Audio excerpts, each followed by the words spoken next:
Hello mga ka-London! Loan dito, loan doon. Panibagong araw, panibagong online loan application na naman ng ating pag-uusapan at re-reviewin. Tara, samahan niyo akong alamin kung ito na ba ang magiging solusyon sa pera, problema natin. Kung bago ka lang sa channel na ito, ay huwag mong kalimutang mag-subscribe at i-click ang notification bell para lagi kang updated sa mga susunod pa nating mga videos. At excited nga ako ngayong araw na i-share sa inyo itong bagong online loan application na nagpapaloan daw ng up to 30,000 pesos para sa first-time user. At ito pa nga, ang good news, ang magiging interest or repayment amount lang daw nung ating ililoan na 30,000 pesos ay 1,620 pesos. Gaano katotoo itong ino-offer na itong online loan application na i-review natin ngayong araw? Yan ang aalamin natin. Grabe naman talaga yung 30,000 pesos tapos 1,620 pesos lang daw magiging interest at ito ay may loan term daw na 180 days at mayroong 0.05% per day na daily interest. Alam ko ngang interesado na kayong malaman kung ano ba tong online loan application na ito dahil syempre kung totoo yung 30,000 pesos at ito ay may 180 days na loan term ay ito na nga ang matagal nating hinihintay na online loan application. Sana naman, di ba? Kasi nga halos everyday naghahanap tayo ng OLA dahil nagbabaka sakali nga tayo na sa oras ng kagipitan ay meron tayong malalapitan na legit legit at hindi lang maganda ang pinapakita sa ads.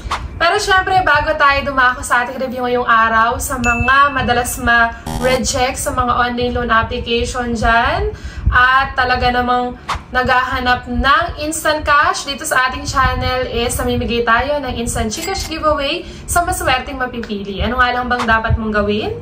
I-like lang ating video, huwag kalimutang mag-comment sa comment section dahil dyan ko pipiliin ang maswerteng mananalo.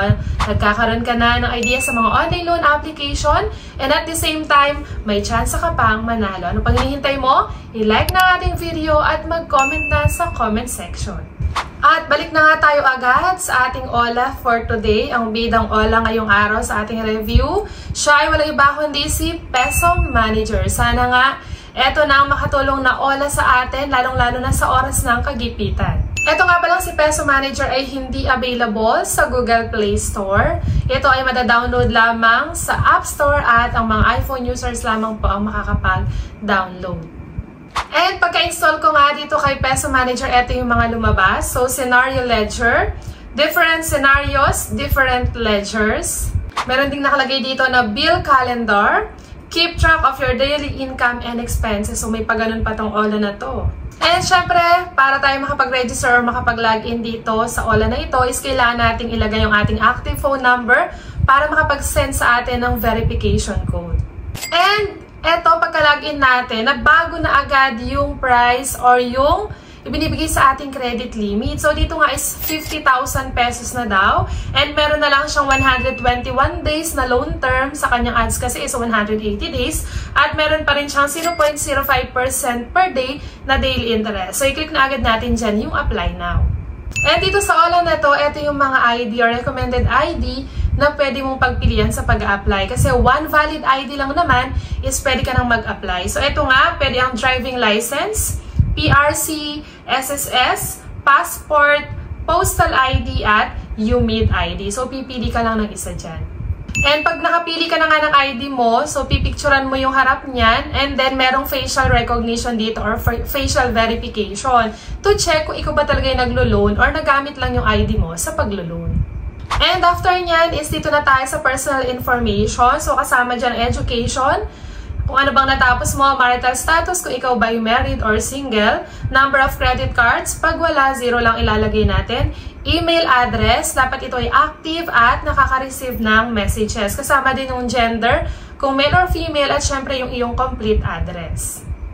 And dito naman sa work information, syempre hindi pa rin mawawala dyan yung company name, kung saan ka nagtatrabaho, company address, company phone number, kasama din dyan ang profession, Pipili ka lang dyan. Work experience, kung gaano ka na ba katagal sa iyong pinagtatrabahuhan. Kasama din yung monthly salary, syempre baka dyan din nila i-base kung magkano ba ibibigay sa iyong credit limit at yung payday kung kailan ka sumasahod. So dito is hindi mo na kailangang magbigay pa ng supporting documents kagaya ng payslip. And sa emergency contact naman, medyo marami-rami yung kailangan nating ilagay dito or ibigay dito, which is 5. So, pakaisipin natin maigi kung sino ba yung ilalagay natin. Lagi ako nagpapaalala na mas maganda kung kapamilya na lang or close friend para at least kung tawagan man sila ng agent ng OLA ay hindi nakakahiya or hindi at alam nila, aware sila na ginamit natin sila as contact reference. Madalas kasi once na hindi na tayo or hindi tayo makontak ng mga agent ng OLA at due date na natin, sila yung susunod nilang tatawagan. And dito naman sa bank account information, pwede pa rin ang True Bank or e-wallet. So dito sa e-wallet, pwede ang Coins, GCash, GrabPay, Lazada PH at PayMaya.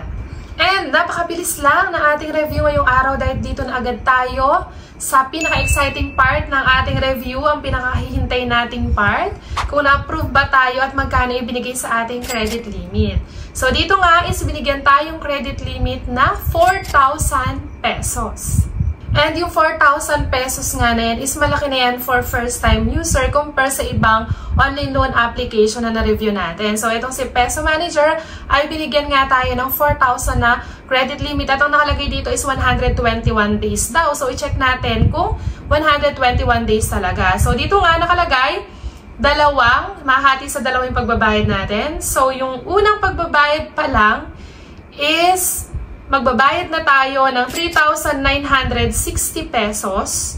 Wala daw siyang interest. So, 0 daw ang kanyang interest. Pero 7 days pa lang is kailangan na nating bayaran yung halos buo nung amount na binigay sa atin or yung credit limit na 4,000. So, yung second na pagbabayad is 40 pesos na lang at mawawave pa yan once na mabayaran natin on time yung 3,960 pesos. Ang tanong ngayon, buo ba natin nakuha yung 4,000 pesos? Kasi nakalagay dito, 0 ang kanyang interest. At eto na nga yung sagot sa tanong natin kung buo ko bang nakuha yung 4,000. Kasi 0 nga ang nakalagay sa kanyang interest doon sa 3,960 pesos na babayaran natin. So eto nga, 0 ang interest pa rin. Ang service fee niya ay tumataginting na 1,520 pesos. So, ibig sabihin, hindi ko pong buong marireceive yung 4,000 pesos. And 2,480 pesos na nga lang yung marireceive natin dun sa 4,000 pesos na ibinigay sa ating credit limit netong si Peso Manager. Malaki yung credit limit na ibinigay for first-time user, pero kung mapapansin niyo is malaki din yung kanyang service fee. So, pinakita na 0 ang interest, pero bawing-bawi naman sa service fee. So, yun yung kabuang details ng OLA na review natin ngayong araw. Ang desisyon ko itutuloy nyo pa rin ang paglo-loan is nasa sa inyo na po dahil ang purpose lang ng ating review ay bigyan kayo ng idea kung magkano yung binibigay na credit limit, magkano ang mababawas at syempre yung kanyang loan term. At kung gusto mo nga manalo sa ating pa-GCash giveaway, i-like lang ating video, huwag kalimutang mag-comment sa comment section at baka ikaw na ang susunod na maswerteng mapipili. Hanggang dito na lang muna ang review natin ngayong araw. Hanggang sa muli mga ka-London! Bye-bye!